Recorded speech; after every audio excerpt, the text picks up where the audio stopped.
Can Spurs be relegated? Guys, with Igor Tudor being named new manager, I wanted to predict how Spurs could potentially finish the end of the season, so I did just that. However, I didn't take into account Champions League games, so just remember that. It's just for Premier League games. And two, I did this prior to the North London derby before Arsenal smacked them up. So with that in mind, let's get into it. My conservative modeling suggests they are only going to get 13 points, if mean 42 total points, and that would be really squeaky bun time, okay? Because in my modeling too, it suggests that Leeds would also be in 42 points, so goal differential would be really, really important there. Moderate suggests that it would be 20 points. However, remember, they did get a point in my predictions for the North London derby, so I'm going to have to take that point away, and it would be 48. They would still be very comfortable, though. And if a diehard Spurs fan was making a prediction, they would probably say it was the really liberal approach and then say they would get 27 points over the final 12 games, and that would be 56.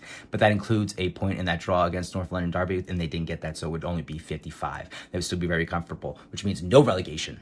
Myself and I don't think Spurs will get relegated, and based on 3 different thresholds in the forecasting, that doesn't suggest the math is going to math there either. However,